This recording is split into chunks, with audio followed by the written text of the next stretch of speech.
No human society has ever been able to maintain both order and freedom, both cohesiveness and liberty, apart from the moral precepts of the Christian religion. Should our republic ever forget this fundamental precept of governance, this great experiment will then be surely doomed. That was John Jay, the original, the very first Supreme Court Justice. That is Chief Justice. And this is AllMinucOne. Please, folks, if you enjoy my content, like, share, and subscribe. Leave a comment. I'll try to get back to you on those. So, guys, I have a lot to talk about today. It is all related and tied in. Obviously, the death of Ruth Bader Ginsburg last Friday was a very big deal for a lot of people. There's a lot of arguments across the aisles with folks over, what we should do, what we shouldn't do. Should we wait because it's an election year? Blah, blah, blah, blah, blah. This is just an example of Democrats, once again, changing the rules and then the rules being used against them and them acting like spoiled children. Now, I hate all of this stuff. I hate the politics. I hate the teams. I'm on neither team. I will always say that I lean right, but that's not to say that I'm Republican. I lean toward liberty. It's interesting because I had a conversation with a friend or an acquaintance the other day. My wife and I were out, and I said that I was thinking about being independent and I lean right, but it's because I believe in the Constitution. And she's like, why would you lean right then? And it's very interesting the way people think, because it's as simple as this, folks. When I say right or left, I'm talking about liberty versus tyranny. I'm talking about freedom, or essentially having an overlord above you. The left are the overlords. They always have been. Now, you could debate that at certain points within the Republican sphere that has happened on the right side of the aisle. And I always say that that the powers that be, if you would, the elites, have infiltrated both parties. They're the ones that actually control things. So you hear me talk, I will often talk about the neocons. I don't like neocons. The neocons are the reason why I left the Republican Party 15 years ago when I was about 25 years old. So let's get into the articles and subject matters that I have to get into here today. So this is just real quick about John Jay, George Washington and the Supreme Court, and how John Jay was appointed after the Congressional Judiciary Act of 1789, and then George Bush. Man, am I going to be able to talk today, folks? I don't know. George Washington appointed the first federal judges all by himself. It was not an issue back in those days to get people through. This continual politicalization of things has been mainly because people want power and authority. So I played for you the other day on a Quick Shots this AOC video. It was actually a little bit longer than a quick shot. Ended up being about 15 minutes. But it is what it is. But the main thing that AOC is doing here, a person who is obsessed with power and authority and telling you how to live your life and what to do, the main thing that she is saying is that if the Republicans get in another Supreme Court justice, everything's going to go away and it's all going to disappear. I can promise you it won't. We have a ruling on abortion from Kavanaugh. Remember Kavanaugh, the guy they had to lie about and say he was a gang rapist and everything else? Guess what? He didn't rule against the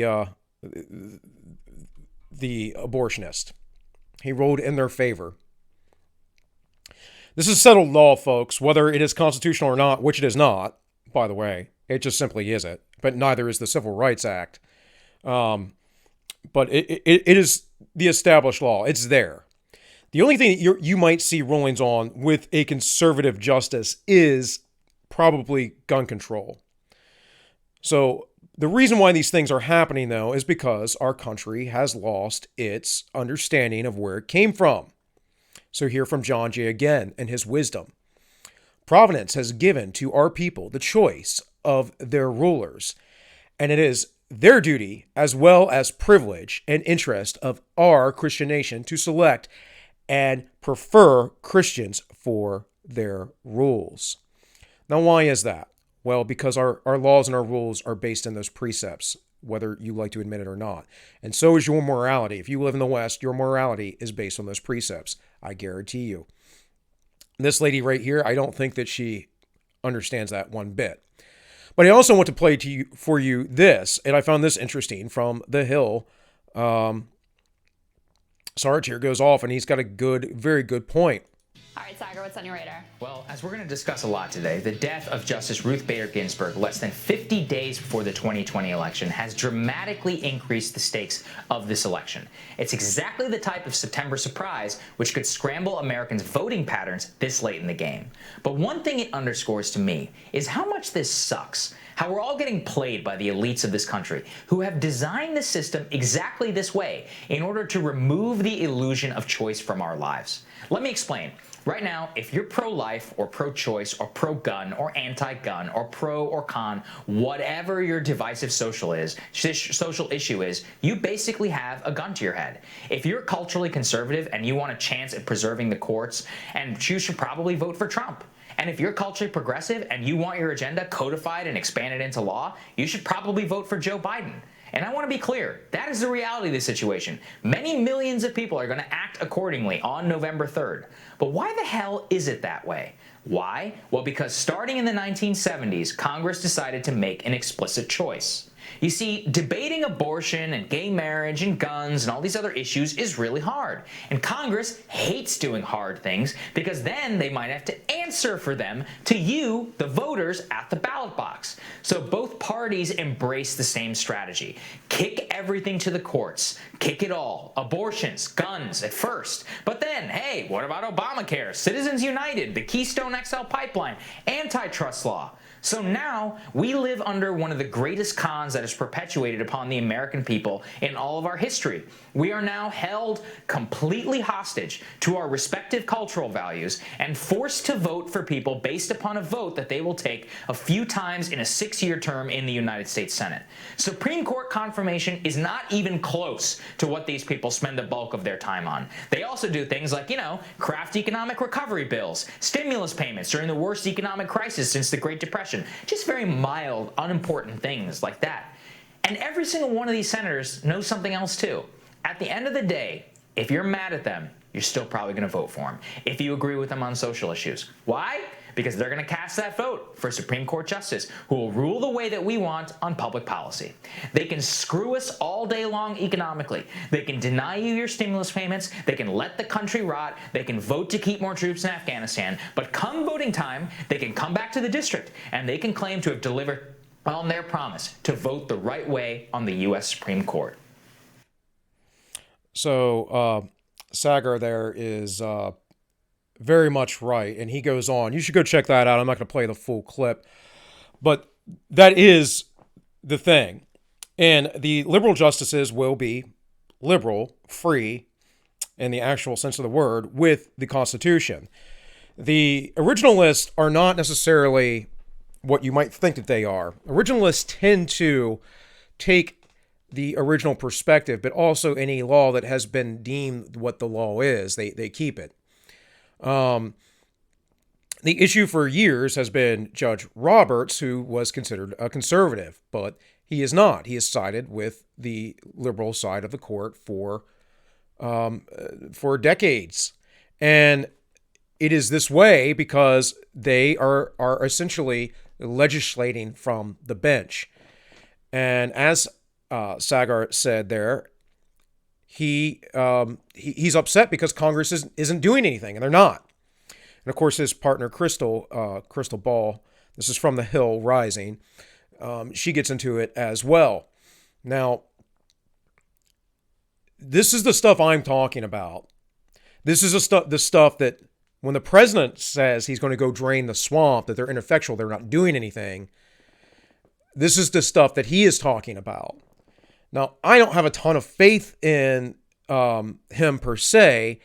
He is just but one man, and I don't have a ton of faith in the system at all, because the system is rigged. It is unconstitutional, and it is unconstitutional in so many ways.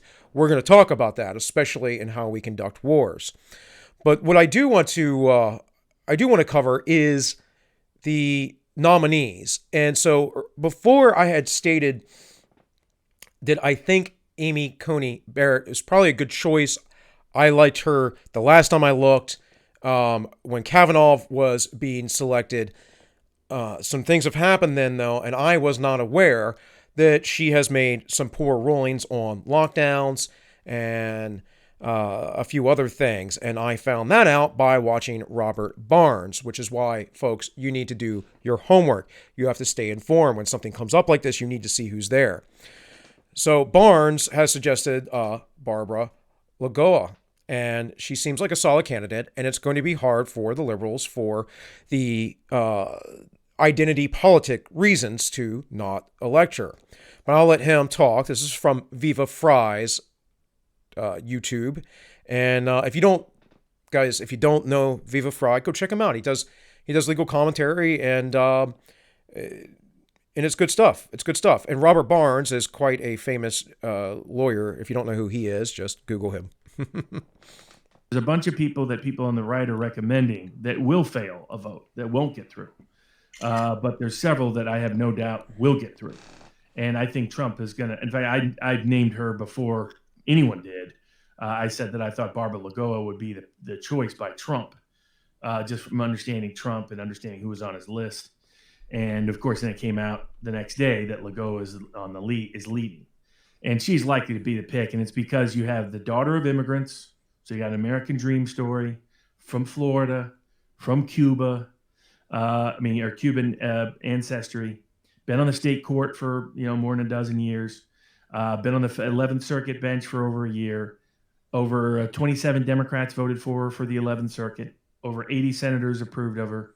She's the kind of person that someone like Susan Collins, someone like Murkowski is going to have a very hard time voting against.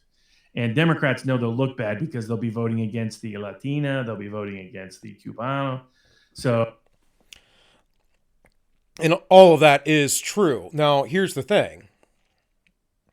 He goes on in the same video to talk about the bad rulings that Amy Coney Barrett has made, and he also suggests that she often votes for corporations over people, and I don't particularly like that. But there are other issues here, folks, that go beyond, if you think abortion rights are going to go away, and they're not. And as I stated before, if they were to be removed from being essentially an issue of the federal government mandating it upon the people and the states, you're still going to have the states that will allow abortions. It'll just go back to the way it was in the 70s. And most of the states are far more liberal now. And you might have some more restrictions. And the problem with the left is they don't know when and how to stop. So they keep pushing leftward, forward and forward and forward. This is the idea of progressivism, right? This is why when I talked to somebody who admittedly said that they weren't super politically involved, but that's how the left wing gets you, right? That's how the progressives and the commies get you. They get people by appealing to their emotions, and they get you thinking of certain issues, and they get you thinking you're a good person because you believe in the issues that they believe in. And you're not. You're not a good person because of that. You're a good person because of what you do in life, not because of things that you believe. So let's get that straight. You're a good person because of how you act, not because of what you believe.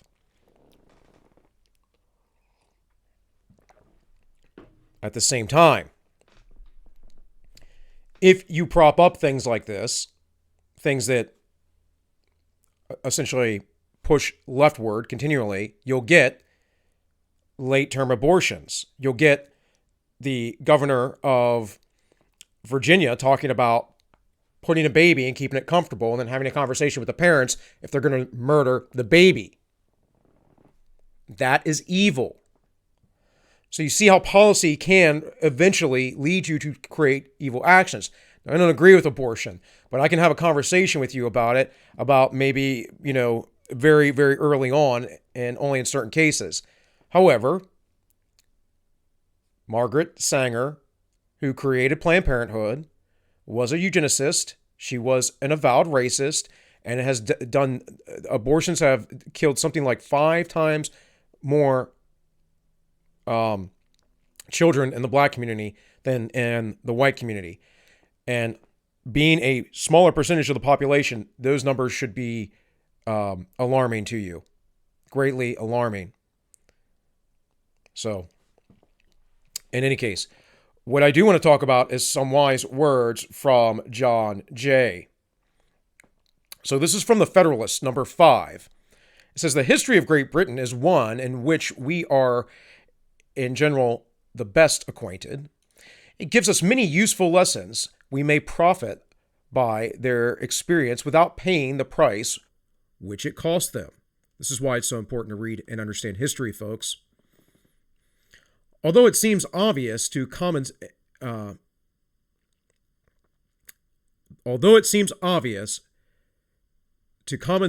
that the people of such an island should be but one nation, yet we find that they were for ages divided into 3, and that those 3 were almost constantly embroiled in quarrels and wars with one another.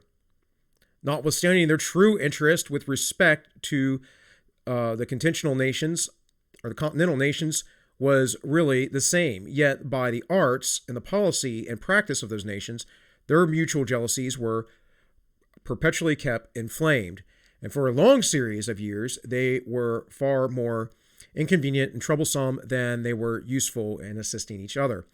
Now, I do want to make a point here that I wasn't planning on, but when people start talking about ethnic supremacy or separation or whatever else, the arguments for the whites, as it would be called, this is their arguments, is that, oh, well, Europeans they get along. No, they didn't. No, they won't. It's a stupid argument. Get over it. People always have conflicts in various tribes. That's why I don't believe in political parties. That's why the wise words of George Washington's farewell address has rung true throughout our history in this nation. In any case, let's get back here. Should the people of America divide themselves into 3 or 4 nations, would not the same thing happen? Would not similar jealousies arise and be in like manner cherished?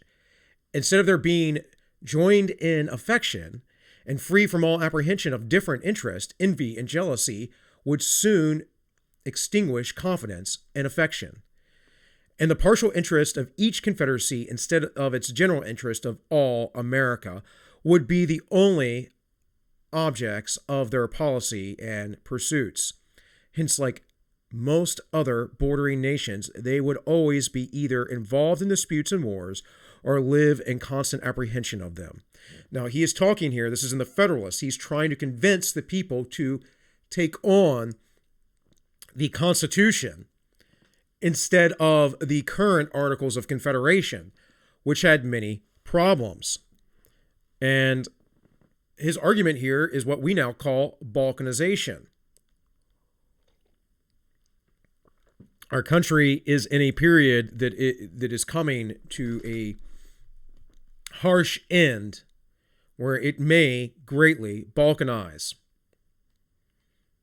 It says, the most sanguine advocates for 3 or 4 confederacies cannot reasonably suppose that they would long remain exactly on an equal footing to point of strength, even if it was possible to form them so at first, but admitting that to be practicable, yet what human contrivances can secure the countenance of such equality?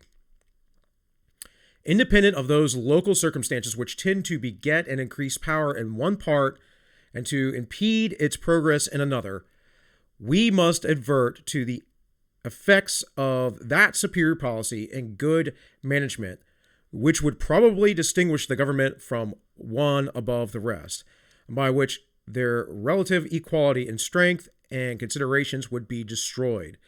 For it cannot be presumed that the same degree of sound policy, procedure, and foresight would uniformly be observed by each of these confederacies for a long succession of years. And this is the issue that we have with the many various states right now having different rules. But we all have similar federal rule. One of the things that was supposed to be originally was the role of the states to be very strong and the peoples and the local governments. And over time, the federal government has become this giant monster. Now, that primarily happened after the Reconstruction period, after the Civil War, and especially with the rise of progressivism in the United States, Woodrow Wilson, and then later FDR. And we're going to talk about those characters briefly here in a moment. But I kind of want to segue into, a few things. Let's talk about the fall of Rome. Now, to my mind, the United States is the new and modern Rome. Our architecture is Roman. Our government is Roman. We have a republic. We do not have a democracy. It's another thing that annoys me when people talk about, well, the Electoral College, and I realize we're not in a democracy. It's like, yeah, you never were in a democracy, folks. You never were. You're in a republic. There's a certain rule of law that is to be followed by all, including the lawmakers. They do not. They change the rules all the time. Harry Reid changed the rules from having an absolute majority to before needing 60 votes in the Senate to get a Supreme Court nominee in. And guess what? Donald Trump has that. So they're going to do it. And you could say Mitch McConnell was a hypocrite because he said, well, if the Senate and if the Senate and the president are divided, we're going to wait. Well, Joe Biden came up with that rule, actually, back in 1992. That is the Biden rule, folks. He came up with that. But you don't know anything. You don't remember. You don't pay attention. Right? So here, Roman political corruption. Many historians believe that political corruption was the reason for the fall of the Roman Empire. Political corruption is the decay of values and respect for the office of government and the process of government itself. Excuse me. We are losing respect for our governments. We're losing respect for its institutions. In that video I played for you earlier, I believe they talk about some of this. But regardless, you have to understand, there's a reason why I'm distrustful, always have been, of these institutions, because they're so often wrong. I'm not a sheep, though. I consider myself a strong-minded individual. I am very willing to change my mind, but I'm not easily convinced because you say that someone up on high said it to be true. I want to see the evidence. It says, the Romans never created an effective system to choose the emperor. The system was not fair for the people and did not respect it. The Praetorian Guard chose the emperor whether it was good or bad. The Praetorian were the elite class of military soldiers that were the personal guard of the Caesar. Being an emperor for Rome was extremely dangerous because during 100-year period of Rome had 37 emperors. 25 of them were removed by office. That is from assassination. And this is also why I didn't want to, or I don't like the idea of monarchies. This happens in monarchies. You have to realize that we actually have a very stable system despite all of its flaws and all of the corrupt characters within that system. So here, let's look at this. This is from Rome.info. History, Empire, Fall. Fall of Rome. Decline in moral values. Even during the Pax Romana, this is the 400-year period of peace at the end of Rome, or 200 year, whatever it was, from Augustus to Marcus Aurelius, when the Roman Empire was stable and relatively peaceful, there were 32,000 prostitutes in Rome. Emperors like Caligula and Nero became infamous for wasting money on lavish parties where guests drank and ate until they became sick. That's sort of a misnomer, but whatever. And it talks about the gladiatorial games. Public health, there's public health and environmental problems. We'll talk about this today. Look at our infrastructure in the United States. It is collapsing in many places. I don't think that people in Flint, Michigan have clean water yet. Yet they'll keep you on lockdown for something that kills almost nobody. Unless you're already really sick, and we're probably going to die within a year. Like literally. Many of the wealthy had water brought to their homes through lead pipes. Previously, the aqueducts had even purified water, but at the end, lead pipes were thought to be preferable. The wealthy death rate was very high. They're drinking lead all the time. Also talks about the spread of disease within the Colosseum because of, well, all the blood and gore. Talks about the poor in the streets. What are we seeing in democratic cities? Vast homelessness, drug use. This is alcohol use increased, as well as aiding to the incompetency of the general public. Sorry, folks, I'm very tired today, so I apologize for stumbling over my words, but we're going to get through this. We're going to do it.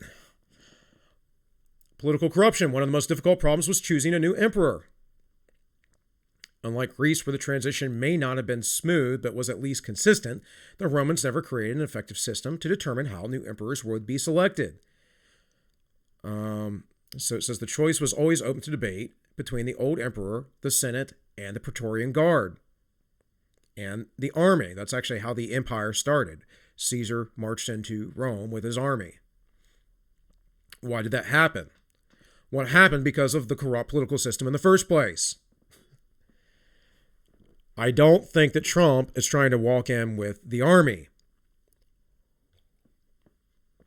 I don't think Trump is anything like Hitler, or none of this would be an argument right now. And every one of his enemies would be locked up. Obama did lock up his enemies. Anyone who is a political enemy of his, he did go after.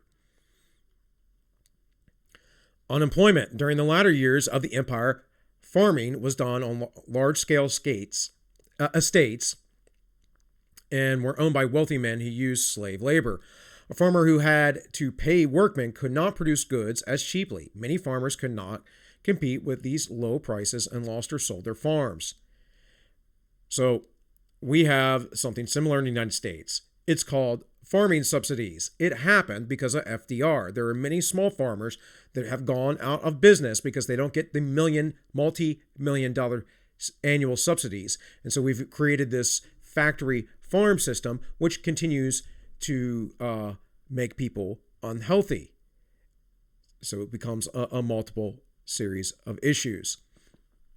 Perhaps you did not know that, though. Perhaps you weren't aware of the farming subsidies and how the government essentially socialized our farms.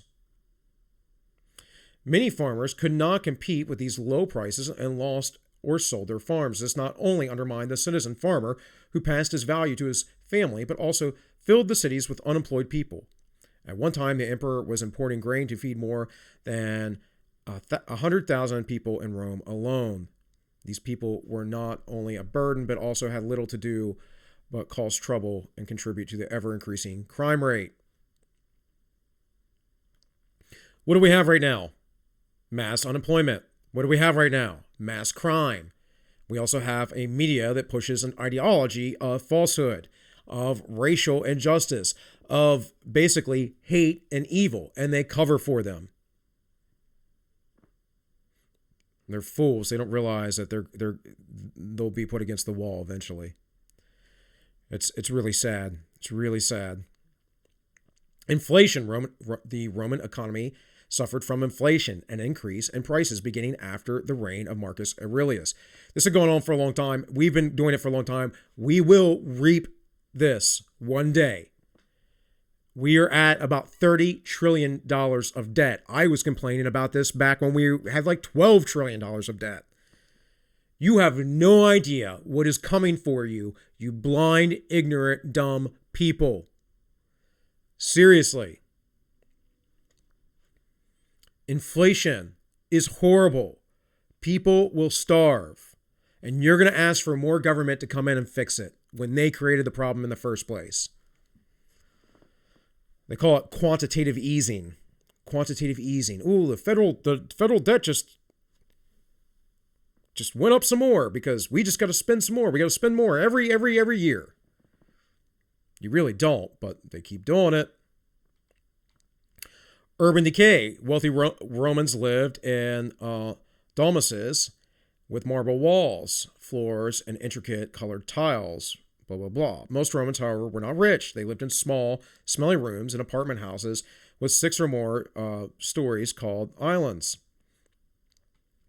So first floor apartments were not occupied by the poor since these living quarters rented for about this says $0 a year. I don't know if that's correct, but it says the more shaky wooden stairs and family had to climb, the cheaper the rent became. The upper apartments that the poor rented for $40 a year were hot, dirty, crowded, and dangerous. Yeah, they had a lot of fires too. It says at one time there were 40,000 apartment houses. So it's the same problem that we have now with our large urban cities. Inferior technology. I don't really care about that. Military spending. This was a big deal. And then it says the final blows with the barbarians coming in. A lot of that's the Christians, the growing popularity of Christianity. Christians wouldn't fight them. And in fact, most of the barbarians were Christians. The Goths and the Visigoths, they were Christians. And they wouldn't kill anybody if they proclaimed Christ. So, I wanted to bring up these points because we have a history of war in the United States. And there is a reason for that. This was what I wanted to bring up. This is General Clark. About 10 days after 9/11, I went through the Pentagon and I saw Secretary Rumsfeld and Deputy Secretary Wolfowitz. I went downstairs just to say hello to some of the people on the Joint Staff who used to work for me. And one of the generals called me and he said, "Sir, you got to come in. You got to come in and talk to me a second." I said, "Well, you're too busy." He said, No. He says, "We've made the decision. We're going to war with Iraq." This was on or about the 20th of September. I said, "We're going to war with Iraq. Why?" I can tell you that after 9/11, whatever was going on in debates on the House floor, whatever people were talking about within the Senate, that was all a dog and pony show for you sheeple out there. Because when I was in the Marines, we were being told for a year that we were going to Iraq. We already knew. We knew what was happening, what was coming. The Joint Chiefs knew. These people knew. And you have people like Joe Biden now who, in part, voted for the war. He didn't because we have never constitutionally declared a war since World War II. But he gave the president the war powers. And it's not the president's job to have powers of war. That's not constitutional, folks. So when I say I'm on the right, I'm not saying that I'm Republican, because I'm not. But I'm on the side of the Constitution. And we don't follow it. It's violated day in and day out. And it's just like a piece of paper that means absolutely nothing. He said, "I don't know." He said, "I guess they don't know what else to do." So I said, "Well, did they find some information connecting Saddam to Al-Qaeda?" He said, No. He says, "There's nothing new that way. They just made the decision to go to war with Iraq." He said, "I guess it's like we don't know what to do about terrorists, but we've got a good military and we can take down governments." And he said, "I guess if the only tool you have is a hammer, every problem has to look like a nail." That is the neocons. That switch happened with the parties. So, briefly. Nope, I didn't wind this back, but I will now. Every war of the 20th century was started by a Democrat. Woodrow Wilson, World War I. We had no business getting into war, the First World War. He also, by the way, signed in the Federal Reserve Act, which is what inflates our money, devalues it. And he also started the national income tax, which did not exist before that. He got into the war because he wanted a League of Nations. He wanted a one world government. Remember, if you're not aware, Woodrow Wilson was a professor at a college, so it's kind of different. Then you have Warren Harding, who was a Republican. He passed away. Calvin Coolidge, who's probably my favorite president, because he basically was very laissez-faire. Most people don't tell you in this era there were 2 stock market crashes. They did absolutely nothing, and the nation had recovered within a year. We don't do that anymore, because what we do is the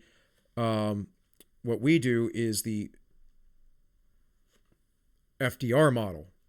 Herbert Hoover was a Republican. Again, no war. At the same time, most Americans were very anti-war at the time. They didn't want to get involved in the First World War. It finally happened, and we had many injured and mentally traumatized vets because of the nastiness of that war. Roosevelt, old Frankie boy. So he came into office, and basically every program that Hoover had started to try and get us out of the Depression based on Keynesian economics, he just ramped up 100 times. We talk about stacking the court today. The Democrats threatened to stack the court because they like to change the rules. Well, Roosevelt threatened to stack the court with 12 justices or more in order to get what he wanted through, because they were considered unconstitutional laws. And all of a sudden, the court said, oh, okay, no, this is good. No, this is good. No, this is good. Because they knew the scope of the Constitution at the time. We have so many unconstitutional laws in the book. It would only take a conservative majority to get some of them removed.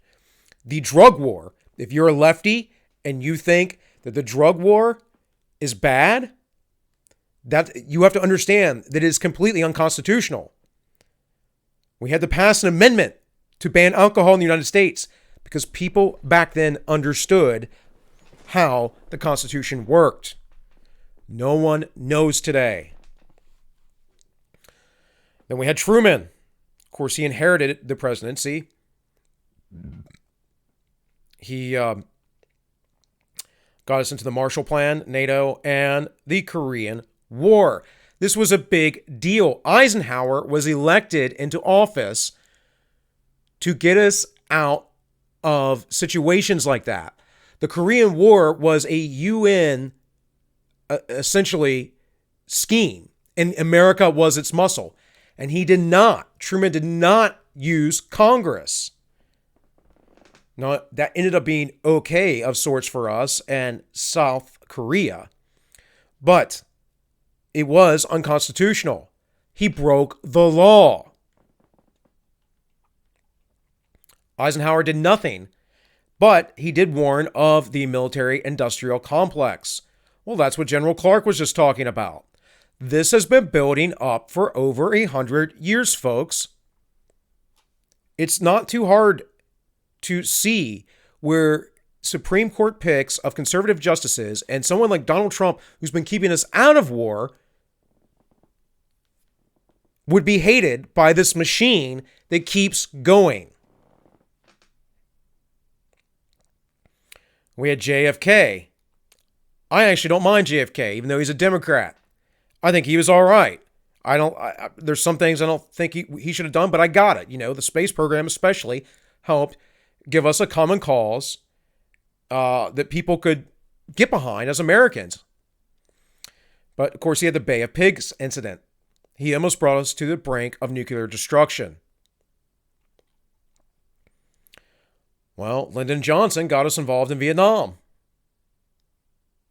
This says from 1954, but we had not many people there. We weren't really in a military capacity there.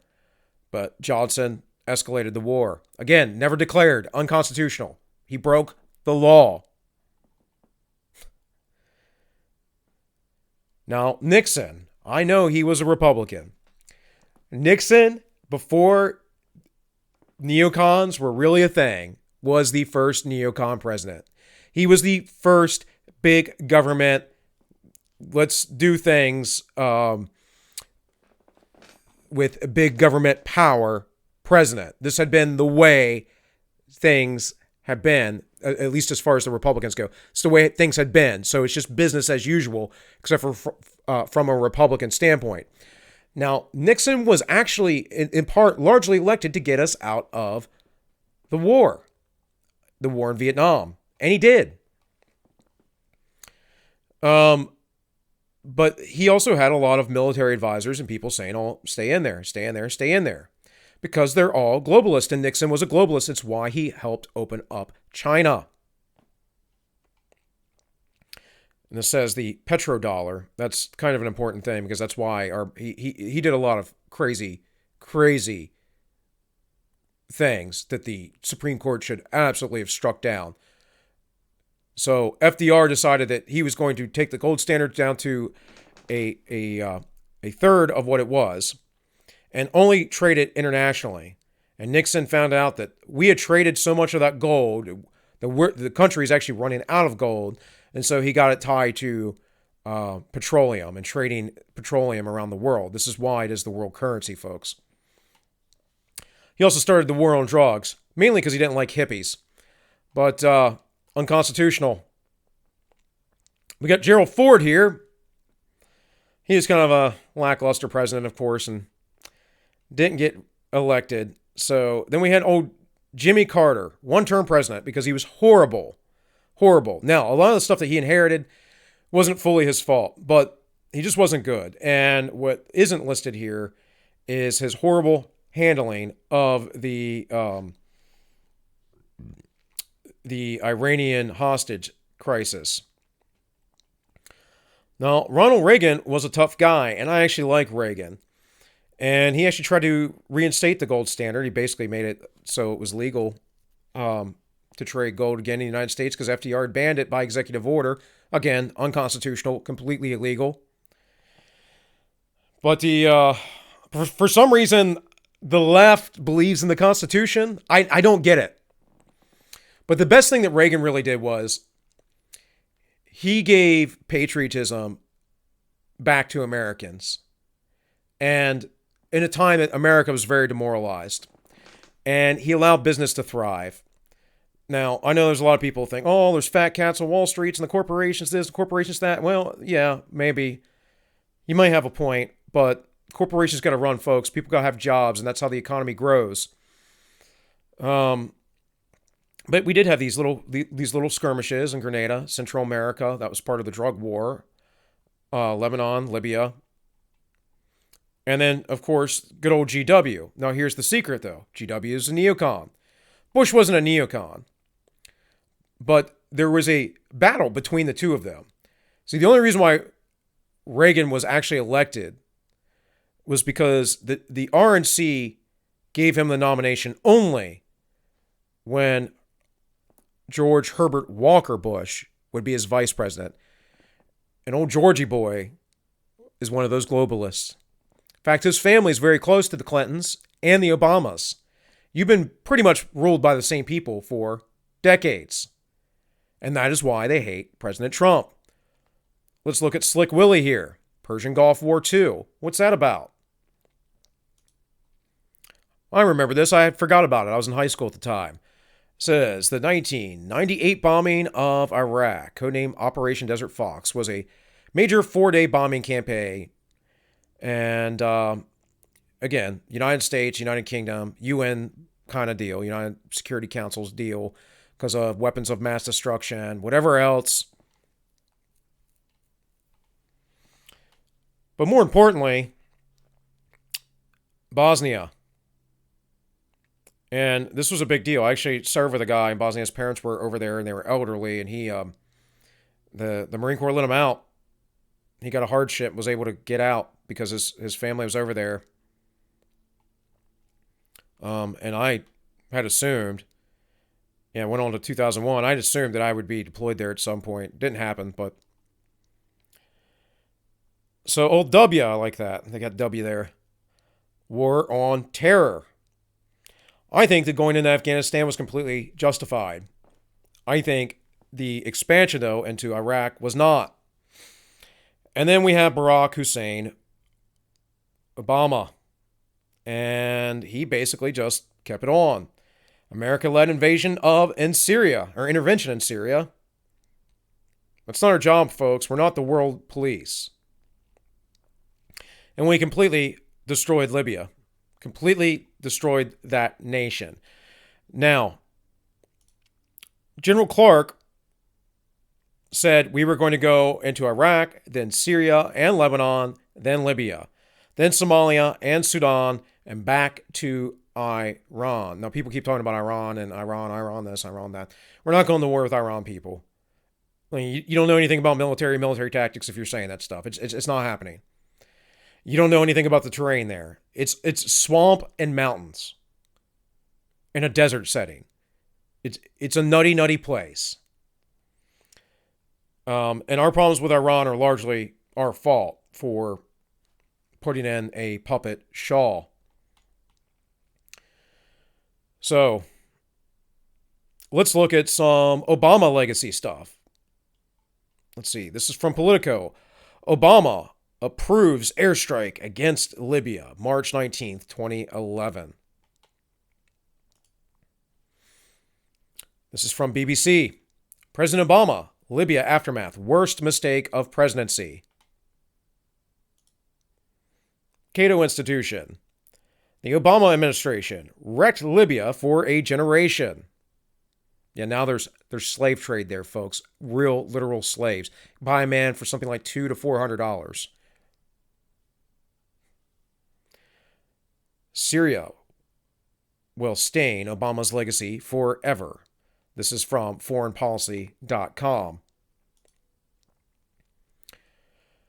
The Hill. How will history judge Obama's actions in Syria? Obama's Syria legacy, measured diplomacy, strategic explosion. The Obamas did nothing different than the Bushes or the Clintons. And now people are talking about voting in Joe Biden as if it's some sort of actual existential crisis. What I know about the current president is this. He has kept us out of war. He has kept us out of many wars. And yes, did we go hard against the did we go hard against ISIS in the beginning of his presidency? Absolutely. He's kept us out of Syria, though. It's about the only time the media has praised President Trump was when there were talks of him potentially going into Syria. All of a sudden, he's a great man because he wants war. That's some pretty gross, sick stuff, folks. But let's look at this, too. Let's look at something else. This is from Newsmax. It says, comparing Trump to 16 years of Obama and Bush. And make no mistakes, Obama and Bush have ties together. They've known each other for a long time. It's why you see Bush and Michelle Obama Bush and Michelle Obama be very friendly. And we have this little thing here from Old Town and Country where he gave her some candy. I couldn't find the clip, but there was a minister a while back that was talking about that. I believe it was a minister. It was somebody talking about this. It was like an insider. Talking about what their roots are. And you can look this up. I actually was talking to another friend. He brought it up this weekend. And I said, oh, yeah. But down here, just in sheer numbers, economics, it talks about Bush's presidency from January 2001 to 2009. Median household income rose from $60,906 to $61,308. Excuse me. That means the average middle class household income was up by a measly $400 over an 8-year period. Taken over 96 months, that's an increase of 4.9 or 19 per month over Bush's 8 years. So you got an extra $4 a month. Obama's presidency, it says the household income was $61,308, and the Obama era ended up with an income of $60,000. Or sorry, that's what it was when he inherited the presidency. Of course, we had the stock market crash, which was government-induced, by the way, folks. Yeah, there were people on Wall Street doing stupid stuff, but the government allowed them to. You know, I'm very libertarian, but when we say we want to roll back regulations, we're talking about stupid stuff. We're not talking about crazy, crazy things and then having the government prop it up and back it up with their money. But that takes nuance to understand such things. In any case, $60,973 in January of 2009. The final numbers were negative $335 per household for 8 long years. Okay, so I did read that right initially. Taken over 96 months, that's a loss of $3.49 per month over the entire Obama presidency. So then they put the two together. And essentially, it says that your incomes rose over that past 16 years. $67. And you're going to say that the Trump's economy was because of Obama's, and now you're going to say that Trump's economy is because a bunch of idiot, stubborn people in power who are Democrats will crush the economy over the stupid disease just to make the president look bad? Because they know how stupid a lot of you are. They think that you're stupid because you keep voting for them. And I think that you're stupid too, that you keep voting for people like this. Stop voting down party lines. Stop it. Get away from the party system. And folks, socialism isn't the answer. You think that's bad? It's going to go way more negative when that hits. If that hits. By the way, that's also unconstitutional. But hey, what do we care? And this says in a period only of 2.5 years under President Trump, median household incomes for the middle class rose from $60,973 to $65,976. That's a $5,000 raise in only 30 months under Trump. But then you have stuff like this going on. My topic is, do we risk a military coup? By way of background, let me just say that I'm Colonel Richard H. Black, retired. I was a career judge advocate officer and former chief of the Army Criminal Law Division, Office of the Judge Advocate General at the Pentagon. I played a key role in deploying the 7th Infantry Division to quell the 1992 LA riots.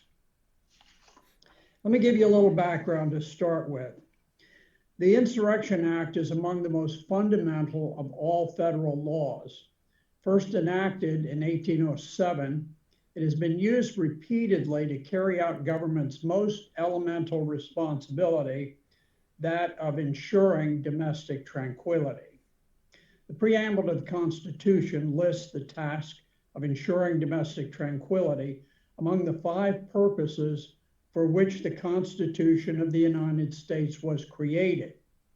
Nothing is more vital than protecting the physical safety of Americans. Military officials. Who is not doing that right now? Is it the president or is it Democrats? And I know a lot of you are awake. A lot of you have woken up to this. This gentleman continues about calls from within the military or former military people to overthrow the government. this has been tried before. And it, in my opinion, happened. Just covertly.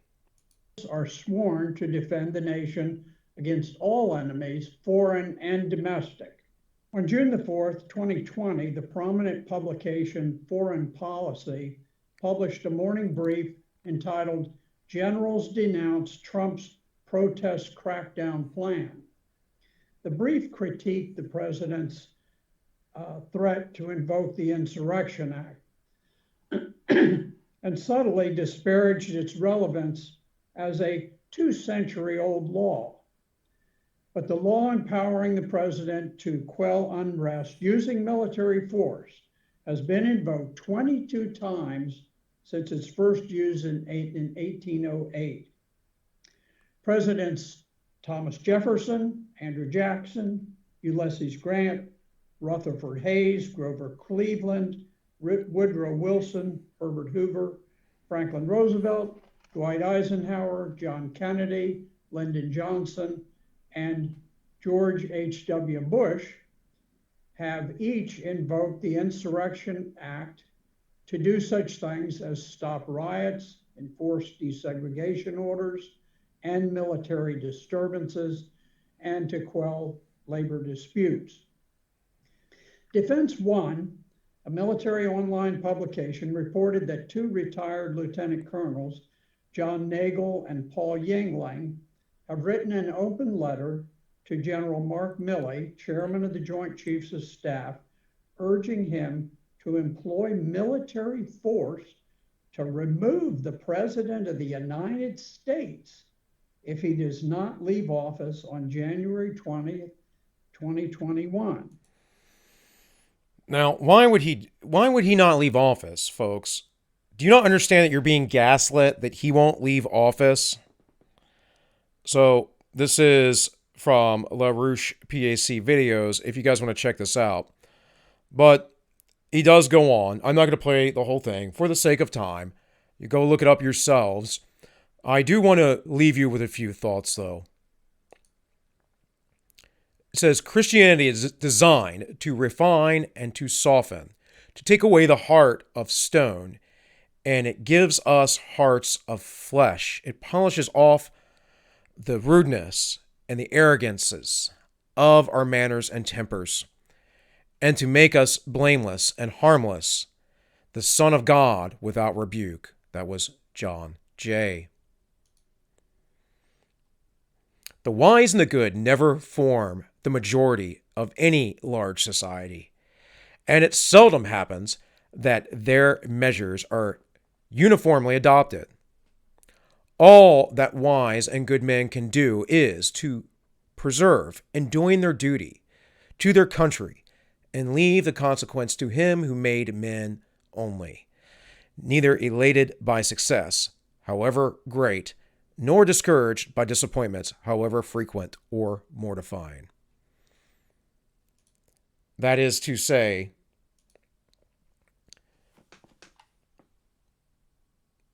if you have a Christian heart, a true Christian heart, you'll be against this. And my friends, you can think that you're a progressive and a Christian. That's like saying you're a communist and a Christian. You cannot be such a thing. There is nothing in the Bible that teaches such things. The Bible teaches personal responsibility. The Bible teaches individualism. It says that you are responsible to your fellow man, that you are to be the good Samaritan. The Samaritan in that story, folks, is a person that is hated by the Jewish people. Yet he was a better man than that religious Jew.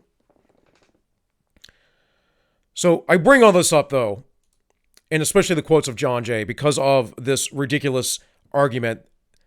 And I heard it while I was out this weekend from some people. And it's all over the place. The things are just going to be terrible if the court gets stacked conservative. No, I'm sorry, it won't. Maybe we might get a little bit of our constitutional laws back, though. I don't think the abortion thing, what Roe v. Wade's going away. I don't think that gay rights are going away. By the way, there's no such thing as gay rights. They're just rights, folks. They're for human beings. There's no special rights. There's no special rights because, you identify as a attack helicopter. Doesn't exist. But that's pretty much it for me, folks. This has been AllMinucOne. Please, folks, like, share, and subscribe. If you want to watch a live show, do one every Wednesday night. Not sure about this Wednesday yet, but we should be doing it this Wednesday, 7 p.m. over on DLive, ends_justify_memes. That show will have a guest on it, a special guest on Saturday. We don't usually do a Saturday cast, but we are doing one then. Excuse me. Then you can go over to the Ends Justify memes on YouTube and watch replays. If you all want to help support me, go over to Subscribestar. I don't have any tiers, just, $4.99 a month. Helps me and my family out. If not, okay, whatever. I'm going to keep doing this regardless. And that's about it. Everybody, like, share, subscribe. I hope you enjoyed, and I hope you all are well.